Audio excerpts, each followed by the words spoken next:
네, 여러분 안녕하세요. 의료사회복지사 정대희TV의 튜터쌤 정대희입니다. 오늘은 여러분들과 함께 현장에서 쓰이는 용어에 대해서 좀 알아보는 기획을 좀 해봤는데요. 오늘 처음으로 같이 알아볼 내용은 바로 건강보험의 산정특례 제도입니다. 이 제도를 알기 위해서 이 제도를 직접 운영하고 있는 국민건강보험공단 홈페이지 한번 들어가 볼게요. 네, 여러분들이 즐겨 쓰는 포털 사이트에 이렇게 치시면은 나오겠죠?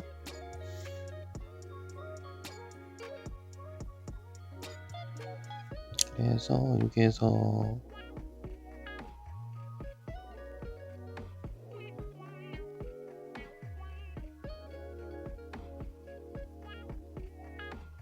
여러 가지 정보들이 나와 있는데요.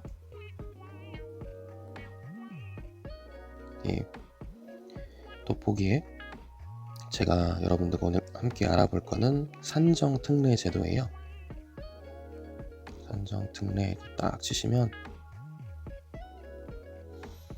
여러 가지 검색어들이 나오는데 여기에서 본인 일부 부담금 산정특례 제도라고 되어 있죠. 이거를 눌러보겠습니다. 그러면은 산정특례 제도 홈페이지에는 탭이 맨 위에도 나와 있긴 하네요. 의료비 지원이라고 나와 있어요. 우리가 통상적으로 의료비를 지원한다고 생각을 하면 나온 금액에서 100만 원이든 200만 원이든 이렇게 지원받는 거를 생각을 하시잖아요. 그런데 또 다른 지원 방법은 발생한 거를 감면해 주는 방식이 있어요. 대신 누군가 어떤 기금을 통해서 발생한 금액을 대납해 주는 그런 방식도 있겠지만 나온 것 자체를 감면하고 없애주는 제도가 있는데 이 제도는 이제 후자 감면해 주는 방식인 거죠. 이런 방식을 쓰는 단체는 사실 그렇게 많지는 않습니다. 대부분의 이제 민간후원 단체나 어떤 정부의 지원 사업도 대부분은 발생한 금액에서 지원해 주는 형태로 지원 방식으로 금액을 부담을 낮춰주는 방식으로 되어 있는데 이 제도는 발생한 금액을 어떤 특정 요건이 되면 감면시켜주는 방식인 거예요. 그래서 이제 이것도 의료비 지원의 형태 중 하나다라고 보시면 되시겠고요. 이 내용이 아주 다 정리가 너무 잘 되어 있어요. 보시면은 본인 부담이 높은 암 등 중증질환, 희귀질환, 중증 난치질환자 등에게 본인 부담률을 경감해주는 제도라고 되어 있습니다. 그래서 모든 질환들에 대해서 다 이렇게 적용이 되는 건 아니고 건강보험이 적용되면 보통 건강보험이 없으면 100% 내가 다 내야 되잖아요. 보통 건강보험이 있으면 20%가 자기 부담입니다. 이 중에서 이렇게 암이나 희귀난치성 질환이나 뭐 화상, 중증 화상이나 이렇게 병원에 자주 가야 되고 그 치료받는 비용이 비싼 그런 일부 질환군에 대해서 자기 부담금을 20%에서 5% 또는 10% 이런 식으로 낮춰주는 거예요. 요거는 비급여에는 해당되지 않고요. 건강보험이 적용되는 부분 중에서 자기 부담률을 낮춰주는 겁니다. 그래서 근거도 법적인 근거 이런 것들을 다 갖고 있어요. 그래서 산정특례를 보면 중증질환자라고 하면 보통 이제 암 환자를 의미하긴 합니다. 그런데 여기에 이제 뇌혈관 질환, 심장 질환,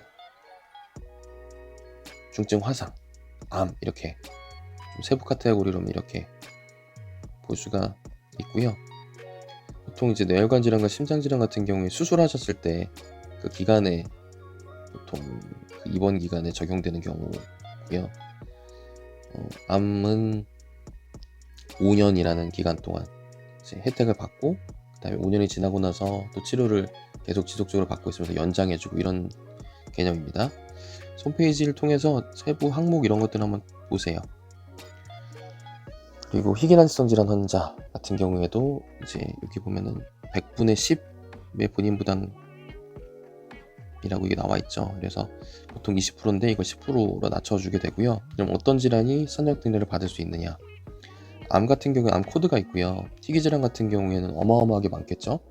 이 희귀질환 코드를 볼 수 있는 또 홈페이지가 따로 있습니다. 희귀질환 헬프라인이라는 홈페이지에 들어가시면 각종 희귀질환에 대한 목록이 쭉 나와 있고요. 그 질환에 대한 의학적인 정보, 그리고 산정특례 대상인지, 또 산정특례는 사실 경제적 조건이 없거든요. 지금 여기 나와 있는 의료적인 조건, 진단명 코드가 맞으면 지원이 되시는 거예요. 그런데 희귀난치성 질환 같은 경우에는 이렇게 산정특례 대상자 중에서 일정 소득 재산 기준이 맞으면 여기에서 더 지원해주는 희귀난치성 질환 의료비 지원 사업이라는 거를 보건소에서 또 별도로 하고 있습니다. 보건소에 가서 그 H카드 등록을 하고 나시면 산정특례에서 감면된 10%의 그 나머지 본인 부담금도 또 추가로 지원받을 수 있는 제도가 있어요. 네. 보건소 암도 마찬가지입니다. 이렇게 암 코드로 받으신 분 중에서 일정 경제적 조건이 맞으면 보건소 암지원 사업이라고 해서 또 의료비를 지원해 드리는 제도가 또 별도로 또 있습니다. 이렇게 산정특례 제도에서 또 지원 제도로 물고 들어가는, 세부적으로 물고 들어가는 그런 제도들이 있어요. 이런 제도들을 저희가 잘 알아야 또 환자분들을 잘 도와드릴 수가 있겠죠. 중증 치매도 있고요. 난치질환도 따로 있고, 결핵도 있고, 이렇게 여러 가지 방식들이 있습니다. 일단 신청 방법은 담당 의사를 통해서 이 산정특례 대상으로 판정을 받고 등록 신청서를 작성해서 이제 병원에 직접 제출하거나 아니면 공단 지사에 제출을 하는 거예요. 보통은 병원이 대행하는 경우들이 많긴 한데, 이제 의료급여 환자 같은 경우에는 별도의 절차를 좀 밟으셔야 될 필요가 있습니다. 그래서 이런 적용 기간까지 해서 이렇게 쭉 되어 있고요. 재등록까지도 될 수도 있습니다. 그래서 이 산정특례 제도라는 부분은 핵심은 보장성 강화를 위한 제도인 거예요. 건강보험이 가입이 되어 있어서 모든 거를 다 커버를 해준다면 사실 건강보험만 유지하려고 우리 국민들이 하겠죠. 하지만 이 보장이 다 되지 않다 보니 개인 보험도 들고 이렇게 혹시 만약 아프게 됐을 때 대비해서 그런 대책들을 세우게 되는데, 이런 보장성을 강화하기 위한 방법으로 산정특례가 나온 거고, 산정특례의 보장성만으로 또 커버가 다 안 되는 부분을 더 보장하기 위해서 암 같은 경우에는 보건소 암지원 사업이 있는 거고, 희귀난치성 질환 같은 경우에는 보건소 희귀난치성 질환 의료비 지원 사업이 별도로 있고, 또 전반적인 이런 중증 질환들에 대한 지원을 위해서 건강보험공단에서 만든 게 재난적 의료비 지원 사업이라는 게 있습니다. 그만큼 건강보험에 있어서 이 보장성을 어느 정도까지 커버하는 부분이 너무 중요한 이 보험공단의 지상 과제라고 할 수가 있겠죠. 이런 부분들을 다 동원하더라도 여전히 비급여라는 게 있기 때문에 자기 부담금은 발생할 수밖에 없어요. 그래서 그런 부분들을 해결해주는 역할로 저희 의료사회복지사들이 일하고 있다라고 생각하시면 되시겠습니다. 그래서 저희가 처음부터 끝까지 다 해결한다기보다는 이런 국가제도들이 커버를 대부분 해주고, 그럼에도 불구하고 발생하는 그런 비용과 그런 간극들을 저희 의료사회복지사들이 여러 제도와 민간 후원 기관들과 이런 것들을 활용해서 해결하고 있다, 이렇게 이해해 주시면 될 것 같아요. 오늘 처음으로 여러분들과 함께 현장에서 주로 쓰이는 키워드를 탐색하는 시간을 가져봤는데요. 어떻게 도움이 되셨는지 모르겠습니다. 반응이 좋으면은 또 다른 키워드를 같이 탐색해보는 방식으로 다시 한번 찾아오도록 하겠습니다. 네, 오늘 산정특례 편은 여기서 마무리할게요.